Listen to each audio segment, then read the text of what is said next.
आज डिस्कस करेंगे modified Rankine cycle की एफिशिएंसी के बारे में कि हम जो रैंकाइन साइकिल हमने मॉडिफाइड पीछे डिस्कस की थी उसकी एफिशिएंसी को कैसे निकाल सकते हैं। तो सबसे पहले हम डिस्कस करते हैं इसके पीवी और टीएस डायग्राम के बारे में। जो पीवी और टीएस डायग्राम है वो हमने पिछली बार भी डिस्कस किया था कि वो कैसे बनता है। यहाँ पे वर्टिकल लाइन पे हमारा प्रेशर होता है और हॉरिजॉन्टल लाइन पे हमारी वॉल्यूम होती है।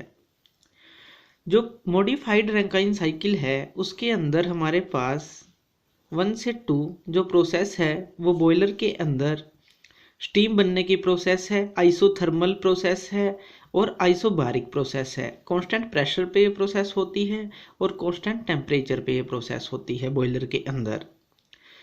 और 2 से 3 जो हमारे पास प्रोसेस है वो है इसकी एक्सपेंड होने की प्रोसेस, जब स्टीम टरबाइन के पास जाएगी और आइसेंट्रोपिकली वो एक्सपेंड होती है। उसके बाद मॉडिफाइड के अंदर हमने क्या किया था, आइडियल रैंकाइन साइकिल से क्या डिफरेंस है, उसके बाद हम इसको कांस्टेंट वॉल्यूम पे कंडेंसर को दे देते हैं। तो 3 से जो 4 है हमारी ये कांस्टेंट वॉल्यूम प्रोसेस होगी, क्योंकि नीचे वॉल्यूम है तो लाइन ये परपेंडिकुलर है इसके, तो कांस्टेंट वॉल्यूम प्रोसेस है 3 से 4। उसके बाद जब कंडेंसर इसको लिक्विड में कन्वर्ट करेगा तो ये होगी 4 से 5 प्रोसेस। तो यहाँ पे सारा लिक्विड में कन्वर्ट हो जाएगा। ये भी कांस्टेंट टेम्परेचर पे और कांस्टेंट प्रेशर पे प्रोसेस होगी। ये सिर्फ 1-2 की उल्टी है। यहाँ पे हमने स्टीम लेटेंट जो हीट ली थी और यहाँ पे लेटेंट हीट हम जो कंडेंसर के वाटर को कूलेंट को दे देंगे। तो 5 से जो एक प्रोसेस है वो पंप की प्रोसेस है जो वाटर पंप करेगा बॉयलर के अंदर। तो इसके अंदर मॉडिफिकेशन किया है, जो 3 से 4 हमने ये यहाँ पे स्टीम को डिस्चार्ज किया है कांस्टेंट वॉल्यूम पे कंडेंसर को। तो ये हमारी मॉडिफिकेशन थी। तो ये पीवी डायग्राम है हमारा जो मॉडिफाइड रैंकाइन साइकिल का है। इसी तरह से जो टीएस डायग्राम है वो किस तरह का बनेगा।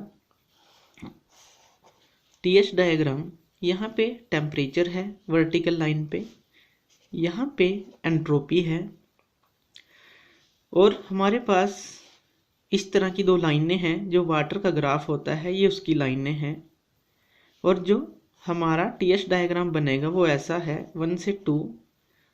उसके बाद एकदम से टेम्परेचर और प्रेशर ड्रॉप होगा, आइसेंट्रोपिकली प्रोसेस यहाँ पे 3 और यहाँ पे जो हमारा ये हमने डिस्चार्ज किया था कांस्टेंट वॉल्यूम पे ये 3 से 4 ये हमारा चेंज आएगा इसके अंदर और 4 से ये 5। ये हमारी प्रोसेस है टीएस डायग्राम के अंदर। तो इस तरह का ग्राफ है हमारा टीएस जो हमारा मॉडिफाइड रैंकाइन साइकिल का है। तो अब देखते हैं हम इसकी एफिशिएंसी को कैसे निकाल सकते हैं। तो सबसे पहले हमें सिर्फ क्या करना है, हमें वर्क डन निकालना है और उसको हीट सप्लाइड से डिवाइड कर देना है। तो एफिशिएंसी क्या होती है, work done by heat supplied, जितनी हमने हीट सप्लाई की। अगर हम ये दोनों चीज़ें निकाल लें तो हमारी एफिशिएंसी कैलकुलेट हो जाएगी। तो इसके लिए हमें क्या करना है, सबसे पहले वर्क डन निकालना है। तो वर्क डन के लिए हम इस डायग्राम को लेते हैं, पीवी डायग्राम को, तो निकालते हैं। तो हमें इसके अंदर 3 वर्क डन फाइंड आउट करने हैं। यहाँ जैसे 1 से 2 से मैं नीचे यहाँ पे हम परपेंडिकुलर गिरा लेते हैं। इसको हम पॉइंट दे देते हैं, 5 तक तो हैं, इसको 6 पॉइंट दे देते हैं। और एक परपेंडिकुलर हम यहाँ से गिरा लेते हैं 4 से, इसको 7 पॉइंट दे देते हैं ताकि हम इजीली इसका एरिया फाइंड आउट कर सकें। अगर हम एरिया फाइंड आउट कर लेंगे तो हमें वर्क डन मिल जाएगा। तो हमें वर्क डन के लिए कौन कौन से एरिया चाहिए पहले वो देखते हैं। जो टोटल वर्क डन है हमारा वो किसके बराबर होगा, अगर हम जो ये एरिया है 1 2 3 4 5, मतलब ये जो एरिया है 1 2 3 4 5 इसके बराबर होगा टोटल वर्क डन। अगर हम एरिया 1 2 3 4 5 को कैलकुलेट कर लें, 1 2 3 4 5 को, तो इसको कैसे हम कैलकुलेट करेंगे। तो इसके लिए हमें अलग अलग एरिया कैलकुलेट करने होंगे। तो सबसे पहले हम कैलकुलेट करते हैं एरिया। इसके लिए जो 3 एरिया हैं इसके अंदर जो डिस्ट्रीब्यूट होंगे ये है एक, तो ये पहले वाला एरिया है, फिर ये हमें एरिया निकालना है, और फिर ये वाला मीन्स जो हमारा ये वाला एरिया है ये। तो फर्स्ट तो ये है जो हमारा ये वाला एरिया है यहाँ तक ये वाला, और सेकंड हमारा ये है एरिया ये वाला सारा, और थर्ड हमारा ये है। तो हमें ये एरियाज निकालनी है। तो एरिया हम कैसे निकाल लेंगे वो मैं लिख के बताता हूँ आपको कि जो पहले वाला एरिया है वो कौन सा होगा। जो पहले वाला एरिया है 1 2 6, यहाँ पे एक पॉइंट ले लेते हैं 0, तो 1 2 6 0 ये वाला हमें निकालना है। पहले तो हम एरिया 1 2 6 0 निकाल लेंगे ये वाला एरिया। उसके बाद इसके अंदर प्लस कर देंगे हम एरिया 2 3 7 6 को, ये वाला एरिया 2 3 7 6, ये दोनों एरिया प्लस होंगे क्योंकि ये हमारे टोटल एरिया है। इसमें से हम माइनस करेंगे कौन से वाला एरिया, जो हमारा ये नीचे वाला है, क्योंकि ये तो हमारा एरिया काम का है नहीं, हमें सिर्फ ये एरिया वर्क डन देगा। तो ये कौन सा एरिया है 0, यहाँ पे 0.5 था, 0 5 4 7, ये हमारा एरिया माइनस होगा 0 5 4 7। अगर हम ये तीनों एरिया निकाल लें, इन दोनों एरिया को प्लस कर दें और इस एरिया को माइनस कर दें, तो क्या होगा हमारा वर्क डन निकल जाएगा। तो सबसे पहले निकालते हैं एरिया 1260 का। तो एरिया 1260 का क्या होगा, ये वर्क डन के बराबर होगा। जो हमारा ये एरिया है तो ये किसके बराबर होगा 1260 का, देखिए 1260, ये प्रेशर है और ये वॉल्यूम है। ये प्रेशर है, ये तो प्रेशर है, और ये है वॉल्यूम नीचे। तो प्रेशर इनटू वॉल्यूम, हमारा कांस्टेंट प्रेशर पे जो प्रोसेस होती है उसका वर्क डन क्या होता है, प्रेशर इनटू वॉल्यूम। तो यहाँ पे क्या आ जाएगा, प्रेशर इनटू वॉल्यूम, ये इसका वर्क डन आ जाएगा पूरी इस प्रोसेस का, या फिर आप एरिया इसको बोल सकते हैं। प्रेशर इनटू वॉल्यूम, सिंपल, सिर्फ प्रेशर इनटू वॉल्यूम। 0.2 पे है ये, तो हम इसको लिख देंगे P2V2। लेकिन बुक के अंदर हमें क्या दिया है, ये ध्यान से देखिएगा, यहाँ पे थोड़ा हमें दिया है 100 P2V2, हमें एक बुक में दिया है जो खुरमी की बुक है। तो यहाँ पे 100 हमने क्यों लगाया है, और सारे न्यूमेरिकल भी इस 100 के कारण ही सॉल्व होते हैं। अगर आप इस 100 को यूज़ नहीं करेंगे तो आपके न्यूमेरिकल भी सॉल्व नहीं होंगे। तो पीवी के साथ हमने 100 क्यों लगाया है, ये 100 हमने इसलिए लगाया है क्योंकि जो इसकी यूनिट है प्रेशर और वॉल्यूम की, अगर हम 1 जूल की बात करें, 1 लीटर इंटू एटमॉस्फेरिक हमारा 1 जूल के बराबर होता है, 101.33 जूल के बराबर होता है। तो लीटर इंटू ये हमने क्यों डिस्कस किया, क्योंकि लीटर इंटू एटमॉस्फेरिक जो है ये इनकी यूनिट है। प्रेशर क्या है, बार के अंदर है, वॉल्यूम मीटर क्यूब के अंदर है, वही है एटमॉस्फेरिक प्रेशर या लीटर या मीटर क्यूब। तो इस वॉल्यूम को, ये बेसिक कंसेप्ट है यहाँ पे कि इस जो हमारा लीटर इंटू एटमॉस्फेरिक है वो 101.33 जूल के बराबर होता है। तो हम जो वर्क डन है वो हमारा जूल में होता है, तो इसलिए हमने यहाँ पे 100 को सिंपल 101 ना लेके 100 को मल्टीप्लाई कर दिया है, ताकि हम सिग्निफिकेंट फिगर ले सकें वर्क डन की। वर्क डन जो हमारा आएगा वो सिग्निफिकेंट फिगर के अंदर आए, तो इसलिए यहाँ पे 100 को मल्टीप्लाई किया गया है P इंटू वी के साथ। ये आप ध्यान रखिएगा। सिर्फ यही एक इसमें बेसिक था कि 100 हमने क्यों मल्टीप्लाई किया है, क्योंकि हमें इसको जूल में कन्वर्ट करना है और इसकी यूनिट्स जब आएंगी तो हमें इसको 100 से मल्टीप्लाई करना पड़ेगा ताकि हम इसको जूल में कन्वर्ट कर सकें। तो ये है एरिया 1260 का।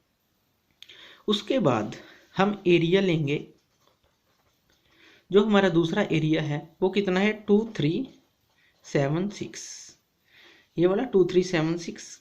ये क्या है यहाँ पे देखिए 2376। अब जो ये एरिया है यहाँ पे देखिए 2 से 3 हमारी स्टीम एक्सपेंड हुई है। अब हमें एरिया निकालने की ज़रूरत नहीं है, हम डायरेक्टली इसकी इंटरनल एनर्जी का यूज़ करके वर्क डन निकाल सकते हैं। इंटरनल एनर्जी का क्या मतलब है कि यहाँ पे इंटरनल एनर्जी कितनी थी और यहाँ कितनी बची, तो उतना ही तो वर्क डन हुआ। तो इंटरनल एनर्जी क्या होती है ये हम देख लेते हैं। U2 उसे डिनोट करेंगे 2 पॉइंट पे और 3 पॉइंट पे माइनस कर देंगे U3, तो ये आ जाएगा वर्क डन इस एरिया के लिए। ठीक है, तो U2 माइनस U3 हमारी इंटरनल एनर्जी कितनी चेंज हुई उससे हम ये निकाल लेंगे कि कितना इसने वर्क किया। यहाँ कितनी थी, यहाँ कितनी थी, इन दोनों को माइनस कर दो, यहाँ पे हमारी वर्क डन आ जाएगा। और जो थर्ड एरिया है वो क्या है, जो एरिया थर्ड है हमारा वो कौन सा है, 0547। ये एरिया कौन सा है, ये वाला 0547, ये वाला। तो ये भी हमारा इसी तरह से, जिस तरह से 1260 हमने निकाला था इसी तरह से निकालेंगे, लेकिन इसके अंदर बस प्रेशर चेंज हो जाएगा। ये 4 है ना, तो बस P4 इंटू V4 हो जाएगा। तो यहाँ पे जो प्रेशर आएगा P4 इंटू V4 आएगा, इसके साथ क्या आएगा 100 हमने क्यों लगाया है ये हमने भी डिस्कस किया है।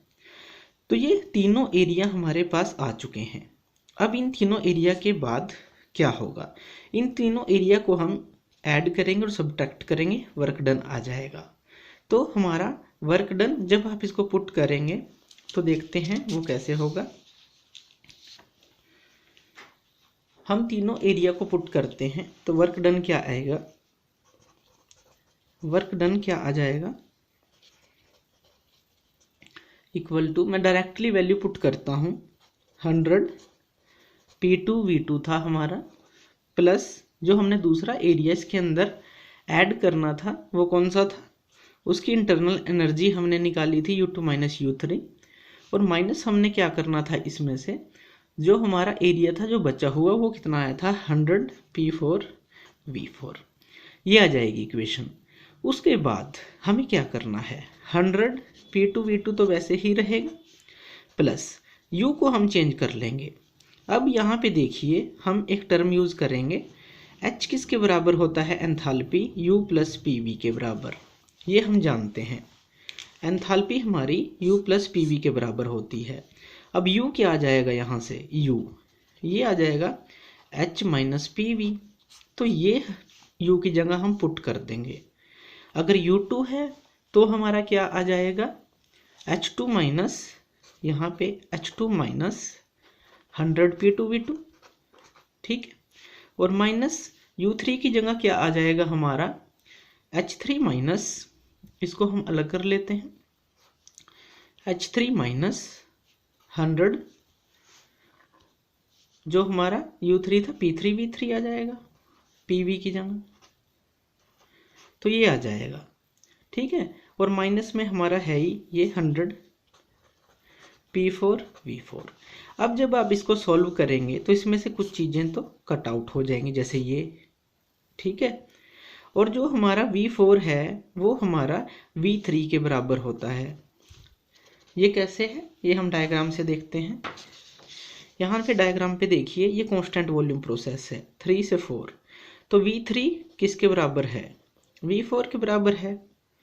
तो यहाँ पे हम पुट कर सकते हैं V3 को, यहाँ V4 की जगह V3 पुट कर सकते हैं, ठीक है।